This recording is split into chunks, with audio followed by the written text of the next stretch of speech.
지금 기속만 하는 것 같아요. 미안해요. 연호한테 어제 장난치시는 거 보고 저 형 진짜 막 나가네라 생각했거든요. 뭔데요? 어떤 장난이냐면 자기가 물건 잃어버려 놓고 연호 거 쏙 가져가서 물건 안 돌려주고 내 거 찾아놓으라고.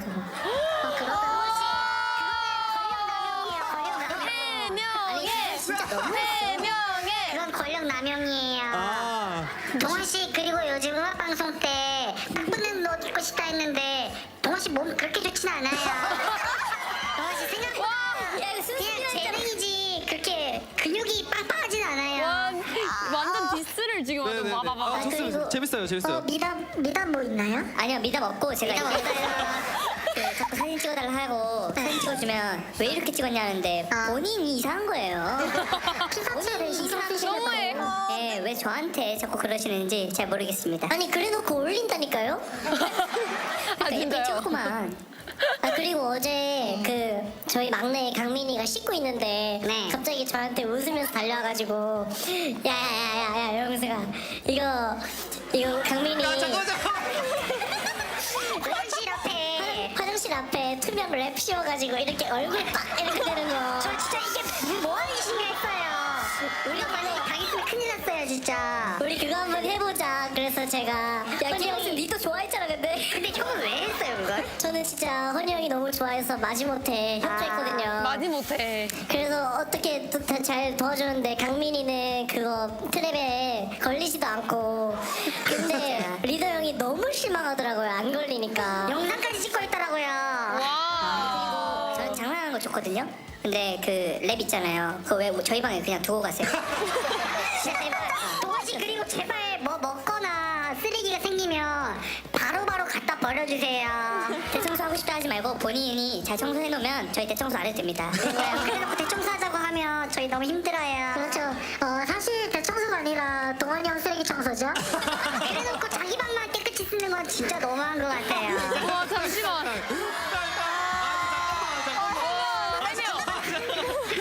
한번 들어볼게요. 자, 잠깐만. 어떤 삶을 살아오신 거죠 대체? 잠시만요 이게 아니면 해명하실래요? 동원 씨? 네네. 해명하실래요? 아니요. 네. 해명하지 않겠습니다. 그러면 이제 미담이 있어요, 저 미담. 저는 네. 동원이 형이 항상 고마운 게 그 멤버들의 기분을 항상 체크해줘요. 어떻게 해요 예를 들면? 누구누구야 혹시 기분 안 좋니?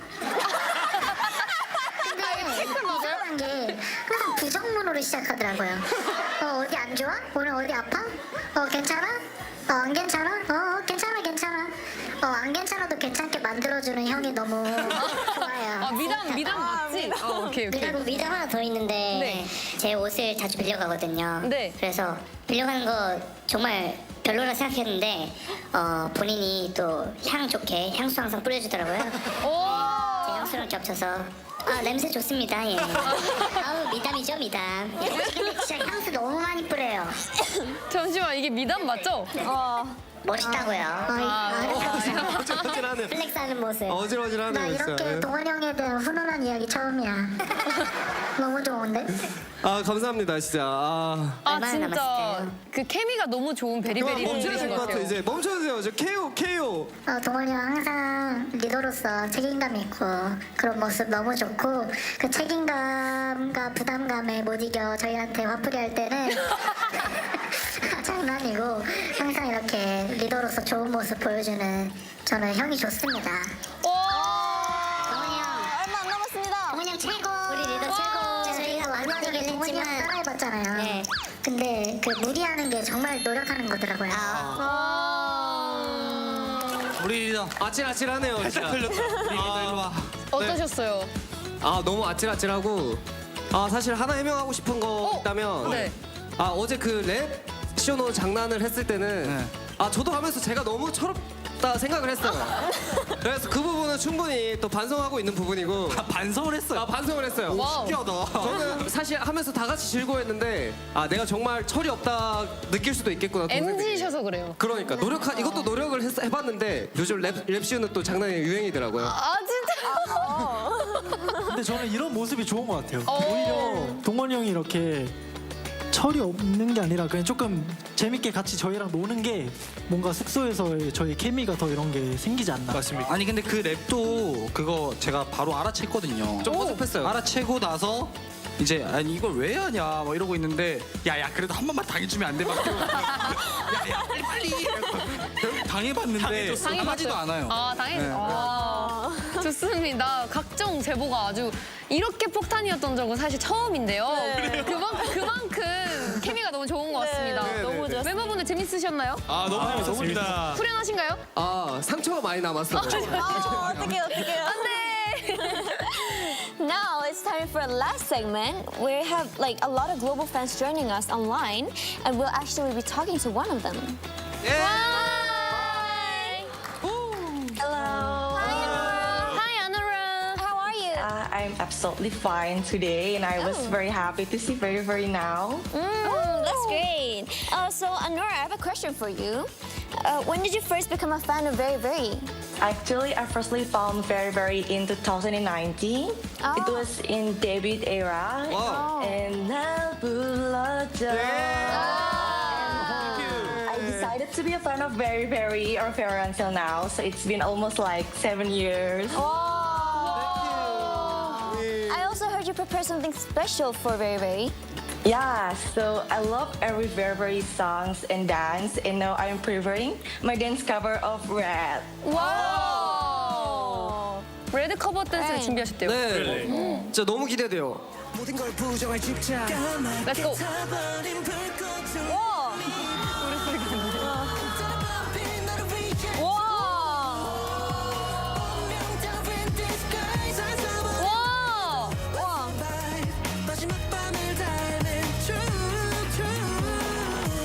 I'm begging you.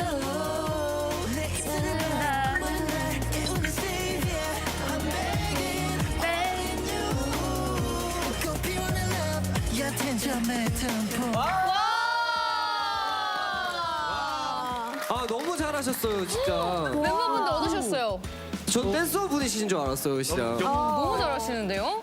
They thought you were a dancer. You're actually so amazing at You dancing. did good job. You're the best! Thank you so much. Yay! Perfect. Perfect. You touched me. All right. Thank you. Anora, could you please give us your final remarks? This time's almost over. Okay, so overall, congratulations to Very for your comeback with the Red Begin song. I actually like every song so Very. You guys did so amazing. Good job, handsome and talented. And our leader Donghan also did a very good job too. So please keep happy and healthy as you are. We as Ferris are really proud of you guys. And thank you also for the staffs and MC for having me to greet Very in the hangout. And Indonesia Ferris, love you so I much. love you. Thank you for coming. Thank you so much. 인사드릴까요? 아누라, bye! Thank you so much. Love you. Thank you. 네, 이렇게 해서 베리베리 분들과 함께한 심플리 K-pop SNS 벌써 마무리할 시간이에요. 너무 아쉬워요. 그러면 마지막 소감 또 들어봐야겠죠? 네. 한번 부탁드려도 될까요? 오늘 굉장히 또 재밌게 즐기다 가는 것 같아서 너무 좋고요. 또 저희 팬분들도 이렇게 앉아 계시는데 되게 재밌게 봐주신 것 같아서, 그리고 또 이렇게 뭔가 고민도 들어줄 수 있고 이런 뭔가 좋은 취지의 코너가 많았던 것 같아서 너무 좋았고, 오늘 사실상 막방이었지만 네, 앞으로의 베리베리도 많은 기대 부탁드립니다. 감사합니다.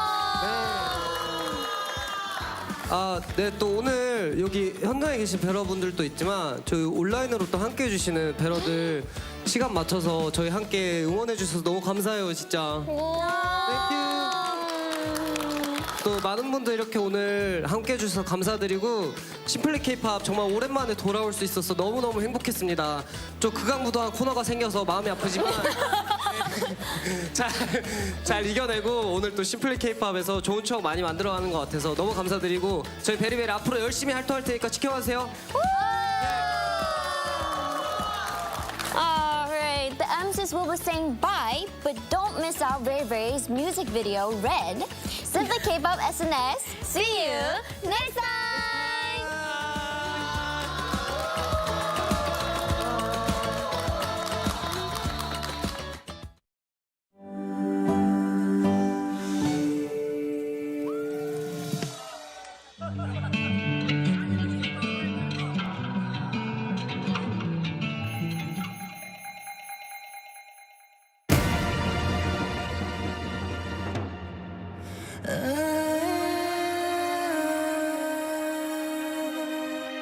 I'm begging you, begging. 아주 어릴 적 들었던 얘기 나름 hits. 붉은 꽃은 끝을 보기 전 노을이야. 밤이 오면 떨어질 거니 falling like a bee. 가시돋친 my way. 점점 나를 졸려와. 아마도 미련인 걸까. 모든 걸 부정할 집착. 까맣게 타버린 불꽃을 let me bloom. 다른 밤빛 나를 위해 drive. 운명 따윈 disguise. 안 써버린다 해도 we'll survive. 마지막 밤을 닮은 true. I'm begging you. 내 입술을 bite. 목마른 날 깨우는 savior. I'm begging all in you. 꽃 피우는 love. 얕은 잠의 템포. 억지라도 기다리다 so that I know for. 앞만 같죠. 다치는 건 사소한 걸. 시간은 ticking. 지금 가볼까 나의 모든 기회. 배태토 너만이 나만의 길이 되어. 애그러진 꿈이 나를 갈게 할 텐데도 처음에 들릴 거니 너만 곁에 있으면 악몽마저 달콤할 걸. 내 손끝 닿은 적 있었던 빛 영원히 Merry go round doesn't go round. 모든 걸 부정한 집착. 까맣게 타버린 불꽃을 let me bloom. 다른 밤빛 나를 위해 drive. 운명 따윈 disguise. 안 써버린다 해도 we'll survive. 마지막 밤을 닮은 true.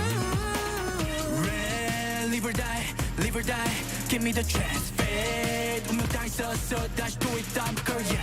Whoa, give me that. 끝까지 뱉은 숨. Wow. I'm begging you. 내 입술을 bite. 목마른 날 깨우는 savior. I'm begging all in you. 속에 피어난 clue. I'm begging you. Just forgive me now. 영원히 나만의 craving. I'm begging all in you. 꽃 피워낸 love. 얕은 잠의 틈뿐.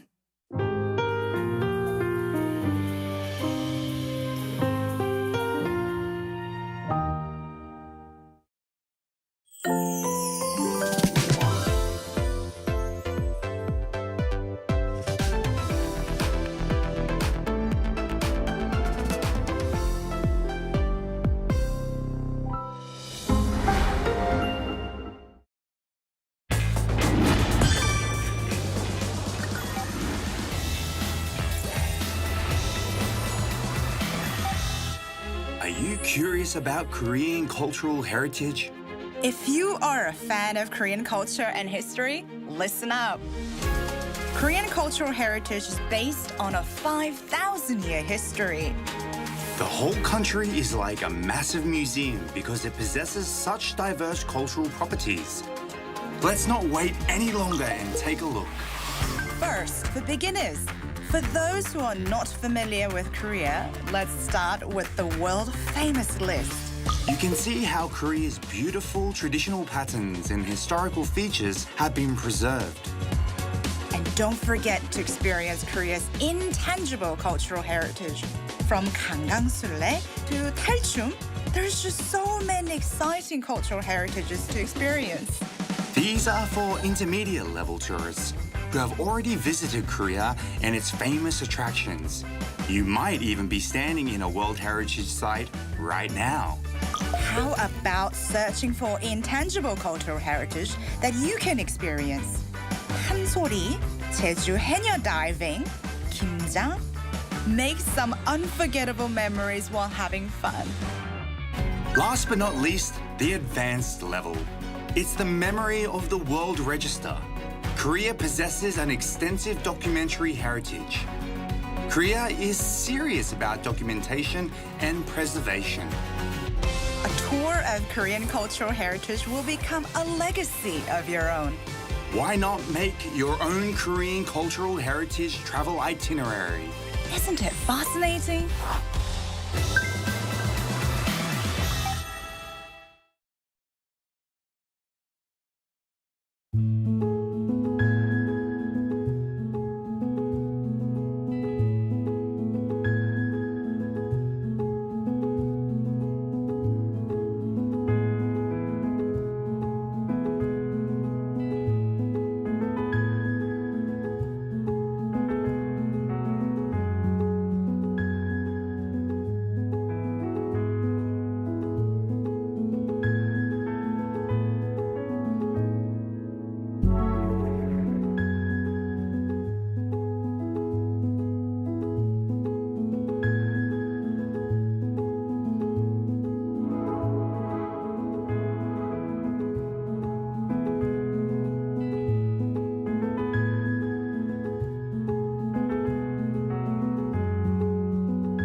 first debate over the weekend, Hill. The economy is expected to expand 2.5% this year. Boosting Korea's ties with its global partners on the sidelines of the Status UN summit.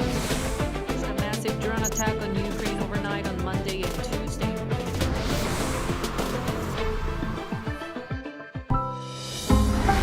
Arirang.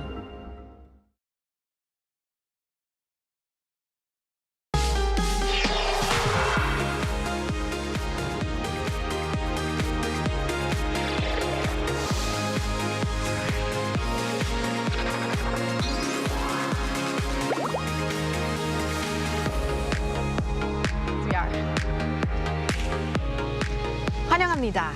Welcome to K-Culture Dive, where we dive deeper into the heart of Korean culture with K-entertainment issues, AI culture news, and today our K-Culture Issues segment where we talk with our K-pop expert. And I'm your host, Kwon So-hwa. Let's dive in. And joining me this Friday is our co-host, Walter Lee. Walter, happy Friday. Happy Friday, Soa, and happy Friday to our viewers watching. I'm Walter Lee, here to co-host next to Soa and give you the latest in Korean entertainment. But before that, Soa, you are giving off certain vibes today. Is this got to do anything with maybe our K-pop segment later? Maybe some golden vibes. Yes, I could say that's a slight hint. Yes, indeed.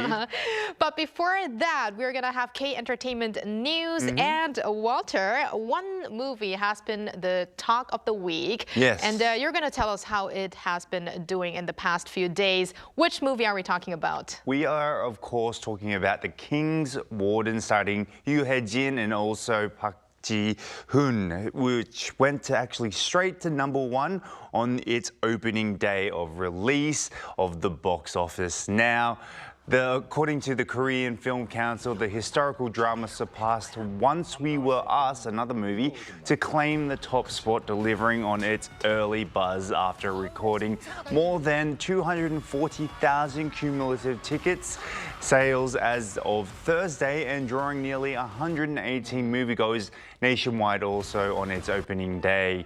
Now, this movie is set in 1457. The King's Warden tells the story of a young deposed king, King Danjong, sent into exile in the mountains and the villagers whose lives become intertwined with his as well. Now, with the highly anticipated action spy film, Humint, set to hit theaters next week, a box office showdown is actually expected during the Lunar New Year holiday. That makes this coming weekend a very crucial test, but the King's Warden is hoping a strong word of mouth will carry it through the whole holiday season and beyond that as well. I think the number of the cumulative tickets were around 240,000 as of yesterday. Maybe it has surpassed 240,000 as of now. But as I said before, I really can't wait to watch this one, but also Humant, actually. So much to watch over the holidays. And Walter, next up, Blackpink in your area. So you have news on Blackpink? Yes, indeed I do. YG Entertainment have revealed that the track list for Blackpink's third mini album, Deadline, confirming a total of 5 tracks. Now, the album opens with the pre-release single Jump, as we've heard, and it's been going crazy, and other titles such as Go, Me and My, and also Champion. Now, marking the group's first full member release in nearly 3.5 years, the album has fans eager to see the 4 members reunite with renewed synergy with 5 tracks that further expand Blackpink's signature sound. Now, alongside the track list, a newly unveiled poster offering clues to the album's possible concept, featuring black sand glowing in vivid colors and surrounded by dreamy rising smoke. The image has sparked lively fans' speculations about the album's mood and messages as well. Well, here is a fan who's very curious. I really want to listen to the entire album. And Walter, next up, you have some updates on Kiss of Life's fan meeting? We do. We did report on this recently. So yes, Kiss of Life will kick off their Asia fan meeting with a 2-day event event on March 28th and 29th, officially launching the 2026 Kiss of Life Asia fan meeting tour Deja Vu in Seoul. Now, it's the first stop of the tour that will take Kiss of Life to Japan, Taiwan, and Thailand. Now, already generating buzz with a detective-themed concept revealed on their main poster, Kiss of Life promises an experience that goes beyond a typical stage performance. Fans can expect interactive segments and special events designed to create a more personal connection and lasting memories with the girl group. Now, tickets for the Seoul fan meeting will be available through Knoll Ticket, with membership pre-sales opening at 8 p.m. on the 19th of February, followed by general ticket sales on the 20th of February. That's around 8 p.m. All right. Thank you very much for those updates, Walter. Another hint for our segment coming up, and stick around. I will do. And now let's go over to our AI anchor Arirang for more on the culture front. Arirang. Thanks, Sua. Here's your AI guide to the latest cultural headlines from Korea. Let's begin with our top story. South Korean pianist Im Yoon-chan released a new live album today featuring Bach's Goldberg Variations. The album, his fourth with Decca Classics, vividly captures his live performance at the famed Carnegie Hall in New York in April last year. Im said the Goldberg Variations feels like a journey through human life, with each emotion emerging from deep within, adding that he is honored to release the live recording. He recently appeared in Korea with the Staatskapelle Dresden, performing Schumann's Piano Concerto, and is set to begin a world tour next month featuring works by Schubert and Scriabin. A Korean exhibition presented at last year's Venice Architecture Biennale is now on view in Seoul. The Arco Arts Center in Daehangno today opened the homecoming exhibition of the Korean Pavilion from the Venice Biennale.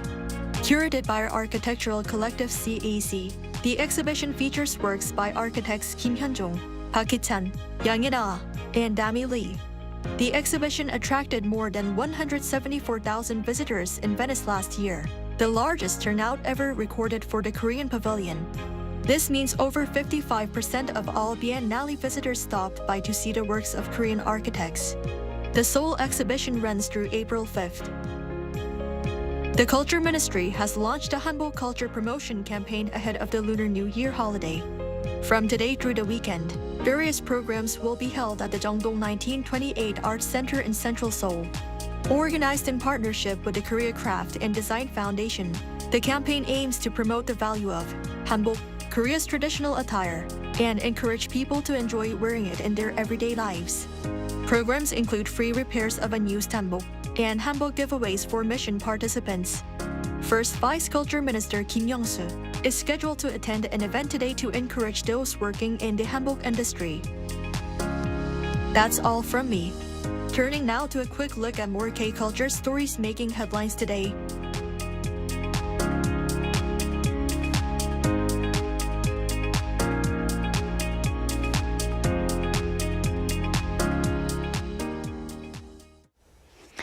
In Korea, new forms of community are emerging where people meet not to necessarily network or socialize, but to share a single experience. From playing childhood games to enjoying snacks, our Jung Hye-rim takes us inside these one-time gatherings and how they're redefining what connection can look like today. Here at Seorae Island in Seoul's Seochogu district, more than 30 people have gathered on a Friday night. To onlookers, it may seem like a large meet and greet, but these people have only one goal: to play cops and robbers, or gyeongdo. Without much in the way of small talk, the participants do a brief warm-up exercise and get started. The game, which is a childhood staple game for Koreans now in their 20s and 30s, consists of cops who chase the robbers, who are sent to jail when caught. We feel like neighbors because we're all strangers, but we play games together, like kids. It's like Squid Game. The participants also enjoy games like Red Light, Green Light, and Round and Round, all childhood games that were also featured in the Korean Netflix hit Squid Game.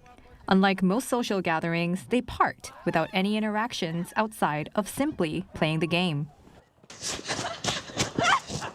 The people here are not here to network or grab drinks. At this moment, they're simply cops and robbers running towards a single goal, enjoying themselves. Another one-goal meeting trending in Korea is one where people gather just to eat French fries. Here at a McDonald's in Mapogu district, 7 people have gathered solely for their love of the crispy snack. They split the bill anonymously using the Carrot app before placing their order, and a large pile of French fries soon arrives. Conversation flows easily, from personality types to hobbies, and before they know it, the food is gone. Laughing throughout, they part ways casually. The meeting was just to eat fries, without having to talk about heavy topics or personal life. So it was enjoyable. Both gatherings were organized through Carrot, an online platform that connects nearby users through secondhand classifieds and meetings. Because participants remain anonymous, many say there is little pressure to maintain relationships, resulting in these one-purpose meetups becoming more common. Experts say this reflects a shift in how younger generations view social connections. In the past, relationships often came with a sense of obligation, which could make people feel uncomfortable. Today, people can choose relationships more freely and let go without pressure, which I think can actually lead to richer social connections. From playground games to shared snacks, Koreans are finding new ways to connect without the pressure of lasting ties. 정혜림, Arirang News. Sungnyemun Gate, Korea's national treasure #1. 6 centuries ago, this gate stood as the mighty lock guarding Hanyang, Korea's ancient capital. It embodied the majesty of Choson, witnessed by kings on procession and envoys from afar. Its majestic pavilion inspired a deep sense of security among the people. It was more than a passage. It was the pride, the steadfast face of the capital. But dark trials followed the years of glory. Amid the devastation of the Korean War, Sungnyemun held its ground.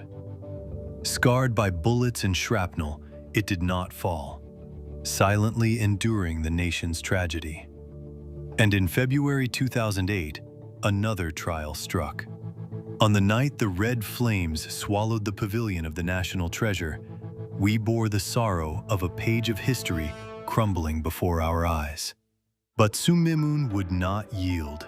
Using traditional methods, guided by the hands of master artisans and the hopes of a nation, each tile and every beam was raised again, reborn from fire, a testament to resilience. Rising again, Sungnyemun stands, braving the scars of war and fire. Amid the forest of modern buildings, carrying 1,000 years of history, it remains today Seoul's unwavering Great Gate, standing tall by our side.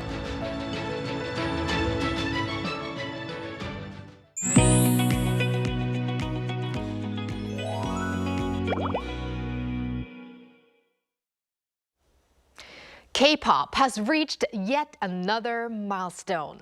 Following multiple Grammy nominations that fell short of a win, K-pop has finally taken home its first Grammy trophy with Golden from the K-pop Demon Hunters soundtrack. Today, we connect with K-pop expert Jeff Benjamin to unpack what this milestone really means. Welcome, Jeff. Welcome, Jeff. Hello, thank you. Thank you for having me for an exciting segment. We are super excited. I hope you like the doomy look that I have today, Jeff. Oh yeah, you both are golden actually. I like it. Well, Jeff, I read your contribution on Forbes and other commentaries on this. So first off, how big of a moment, how big of a golden moment is this for Golden? And how have been the reactions been among people in the music industry in the US? Yes, well, rightfully so. It's been noted that this is a historic moment. I'm not going to argue with the New York Times when they say K-pop history has been made and that this is the first time K-pop has truly been recognized and with a major win at the Grammy Awards.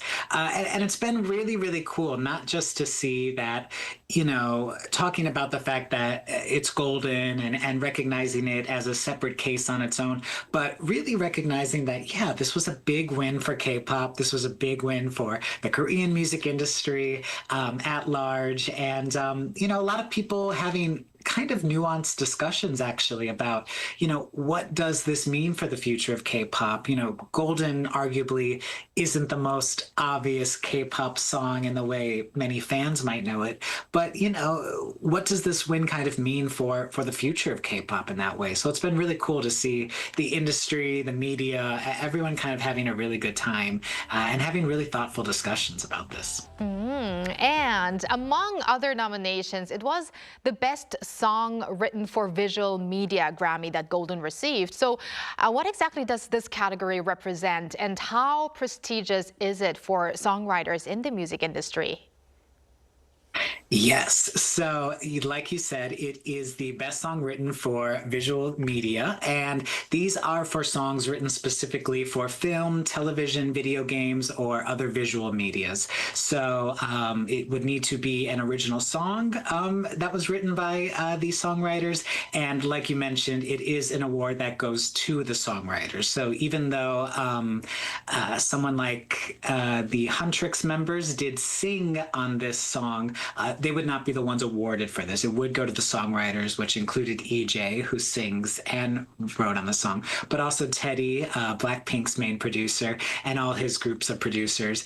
And this is a category I believe is somewhat relatively new. Sometimes these visual medium categories have actually been kind of growing and expanding in recent years. They've recently added a category for video game music recently at the Grammys. So these are kind of a new category, but certainly prestigious in the sense of, to be honest, any Grammy is really prestigious.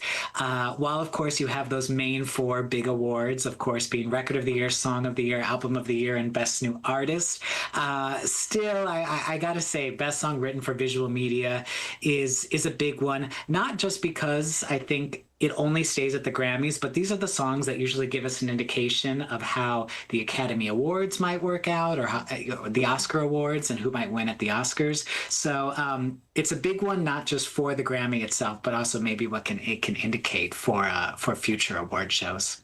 Right. And I also feel it's very interesting to see, because we have so many people that were involved in making this one soundtrack golden. So with this win, you can also really see how many people these days are really involved in making such a hit song, right? Right, I agree there. And K-pop has often been discussed in terms of, let's say, performance and also the fandom.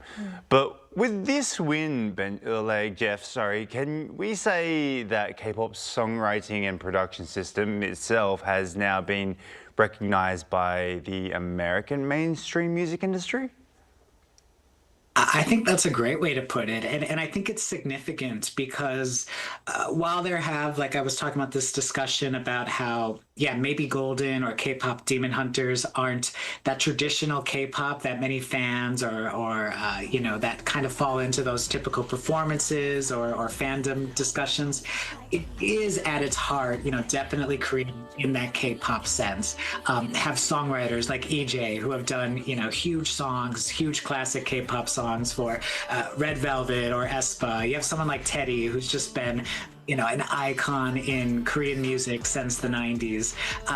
His production team, the people who have been working on Blackpink songs and Rosé songs and things like that. So at its core, I think exactly what you guys are saying, that this is just like a big moment to kind of recognize the internal structure of K-pop and that production and those people, those creatives behind the K-pop that don't always get the kind of recognition or that fair shot that that many times the K-pop artists are given.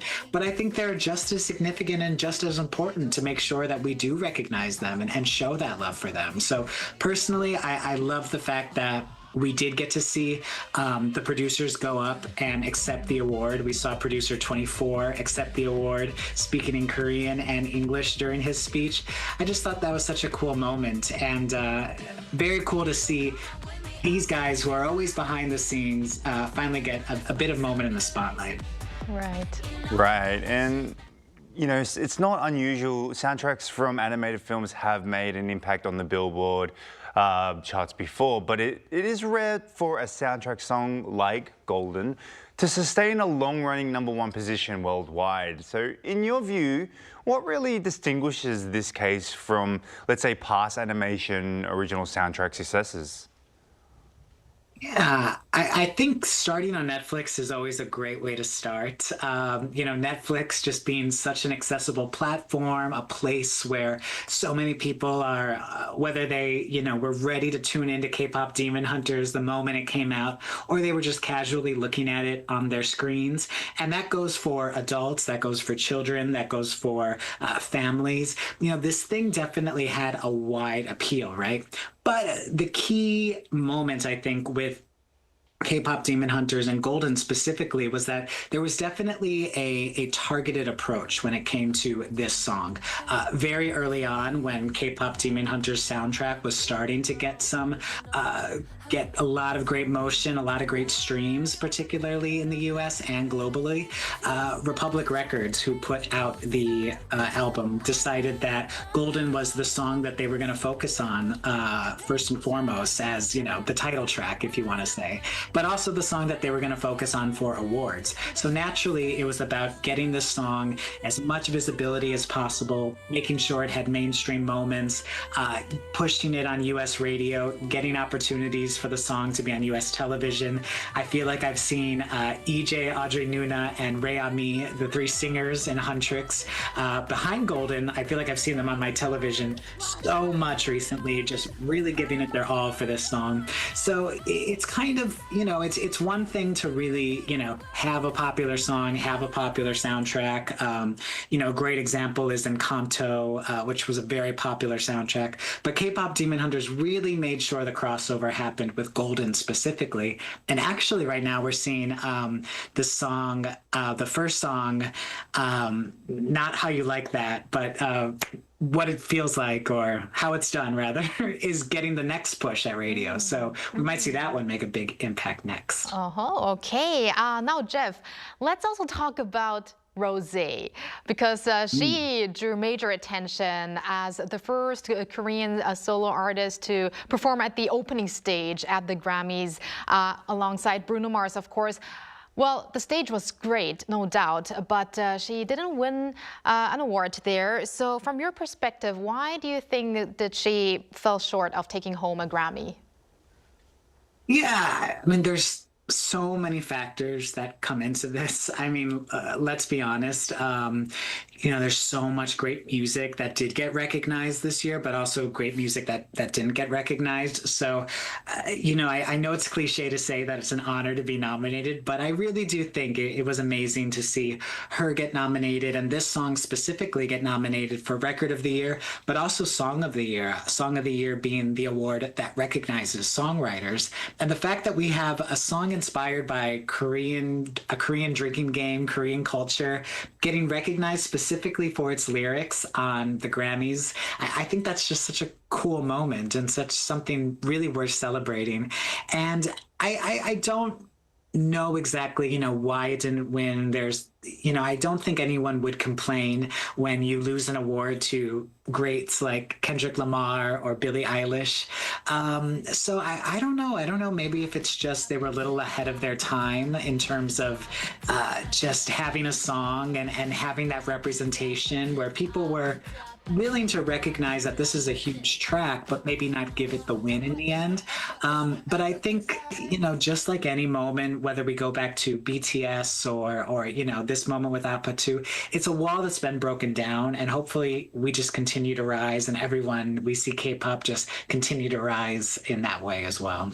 Right. There was a lot of very tough competition in those categories that she was nominated in. So, like you said, that she was actually just in those categories is an achievement in itself. But back to Golden with this achievement, it seems likely that not only K-pop artists, but also Korean songwriters and producers will see a shift in their standing within the US market.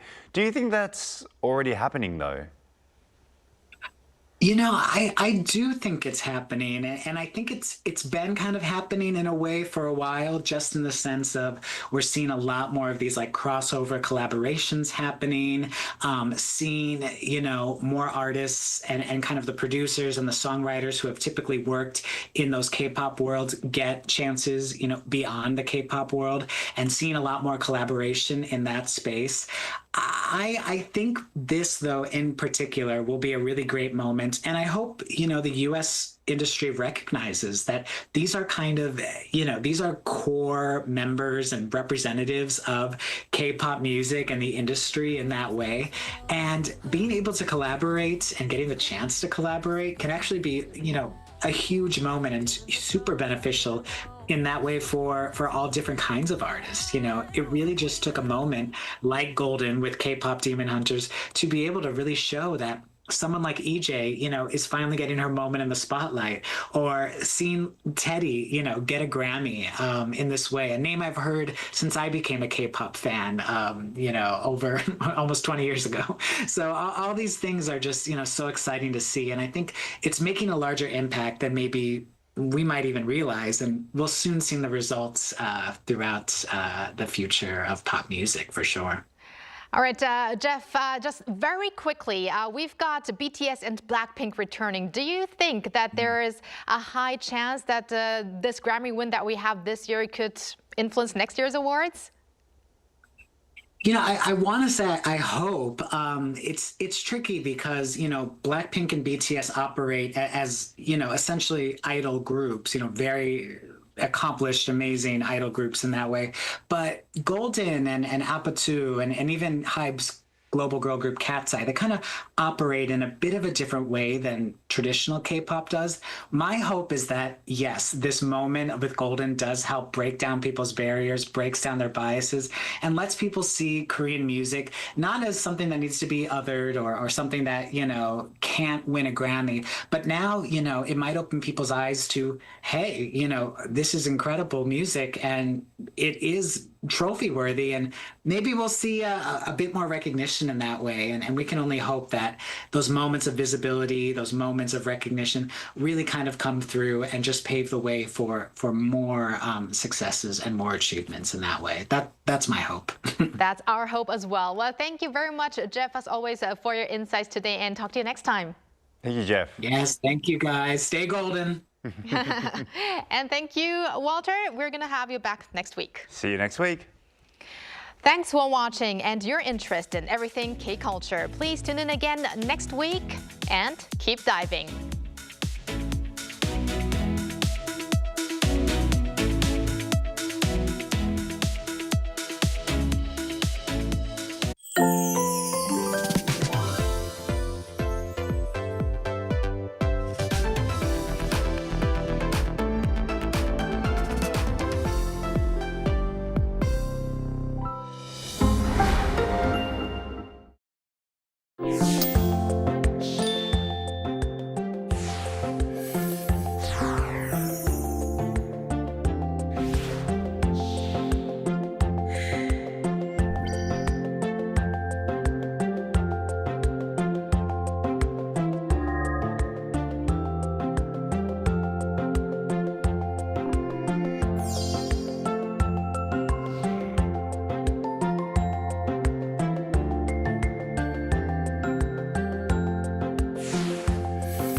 We're here to bring a new type of news show. New insights, new styles, and new topics every day. We are News Generation. Bringing news just for you is Friday, February 6th here in Seoul. I'm Lee Soo-jin, and this is News Generation. Joining us today is Ki. Good morning. Good morning. Also, Brooke is with us. Good morning. Happy Friday. Happy Friday, and both are here to speak on behalf of people in their 20s and 30s. So it's Friday, and the weekend is just around the corner, a prime time for dates and new connections. And for today's younger generation, meeting someone is no longer limited to chance encounters or introductions through friends. Dating has become more digital, more intentional, and often more cautious, reflecting shifts in how young people socialize and form relationships. So when it comes to meeting someone new, I know it's really hard these days. So how are young people meeting new people and making new connections? Hard days for younger generation, hard for me. It really depends on the age, I guess. I personally prefer what they call 자만추, 자연스러운 만남 추구, meaning meeting someone naturally, not introduced by anyone else. But it's not easy, especially after the COVID era. 소개팅 or blind date is still quite popular. When your friends see a good match, they try to introduce each other. But at my age, things are a little bit different. They look for more serious relationships rather than a casual one. Even blind dates are quite serious. They look for every option and try to find a perfect match so it can go all the way to getting married. And they just don't want to waste time anymore. So what about you? What are some qualities that you think are really important? Understanding. Understand. Oh, that's a good one. Love. Romance. All Just great gonna stop traits. right there. What about you, Brooke? Well, I am wearing pink today because we are talking about all things love, matchmaking, dating, and also Valentine's Day is right around the corner. So I think today's topic is a pretty fun one. We talked about 소개팅, but you also mentioned how things are more digital these days. And I think these days people date in many different ways, but online platforms are playing a much bigger role than ever before. And I think each country, each place in the world kind of has its different online dating culture. And from what I've seen in Korea, some of the interesting online dating apps include ones that they match you by certain categories. So for example, your occupation, or there's even an app where only people that have graduated from certain very prestigious universities can use it. And there's even one where you have to upload your pictures and people will rank you based on your attractiveness. And if you get a certain ranking, if you're deemed attractive enough, then you can enter and use the app. So I think this kind of reflects some of the priorities here in Korea. People really appreciate someone who takes good care of their body, their health, their appearance, and they also appreciate someone who is ambitious and career driven. So yes, while there are many ways that people date in Korea, including, naturally or through 소개팅, friends, family, common interests and hobbies, I would also say the digital world is having a big impact on the way we date. Right. So with matchmaking based on everything from appearance to lifestyle, there's this growing focus on finding that perfect fit. But there's also a lot to be said about organic connections that happen through work or shared interests. So we're going to talk more about this, but first, let's take a look at the screen.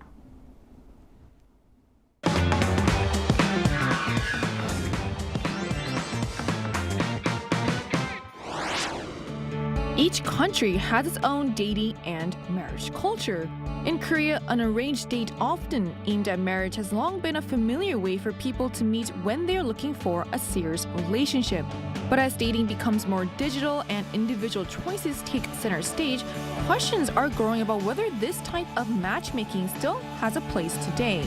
Today on News Generation, we take a closer look at how common this is in today's society, whether similar matchmaking cultures exist overseas, and how young people today really feel about the idea of being set up for marriage. So as we just saw in the video, matson or parent-arranged matchmaking has long been part of Korea's dating and marriage culture. And to understand it better, let's start with what this actually looks like in Korea, where it's often described as a traditional and rather common practice. So, Ki, can you explain how parents are acting as matchmakers? Sure. So traditional matchmaking is basically introducing a couple with marriage in their minds. It's usually set up by family elders, your parents, or somebody in your relatives. If the parents know each other or in their lines of family or friends, and literally if they think they match, if they're a good match, not looking at their personality or character, but more of their family background, educational background, their jobs, financial stabilities, and so on. On the blind date, on the other hand, is a more casual introduction, typically arranged by friends or acquaintance, someone from work, and focus on dating rather than immediate marriage. Because matchmaking is arranged by elders and carries an expectation of marriage, it tends to be a more formal than ordinary blind date. That's why I have this blind 맞선 look. You're ready. There are even certain venues that are known specifically for these kind of meetings. In fact, for our parents' generation, the majority of marriages began through this kind of arranged introduction. And I think if you show up looking like this, I think you have a good result from that. So what stands out is how different this is from casual dating. Because parents or family elders are involved and marriage is the clear goal, these meetings tend to be far more formal. And that level of family involvement is quite distinctive. So let's look beyond Korea and see how this compares with other countries. So do similar forms of dates arranged by parents also exist in the US? Well, I am an American, and while my parents never went so far as to arrange a marriage for me, my father did once set up a dating profile for me. It was during Thanksgiving, and my whole family was around a computer just filling out a profile for me because they know me really well. I thought it was a joke. I didn't realize he was actually going to upload it and pay for the membership. A few months later, he called me and asked, "How's it going? Have you met anyone yet?" And I said, "Dad, I haven't used that once. Cancel it." Because for me, I don't prefer online dating. I really like the sort of organic meeting or meeting through friends.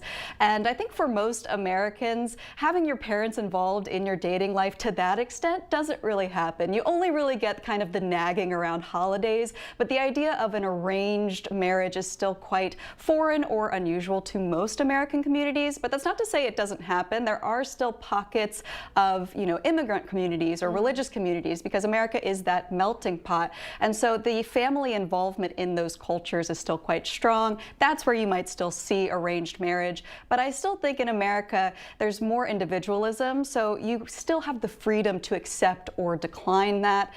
So I would say, for the most part, the most common way people meet and get married in America is by their own personal choice.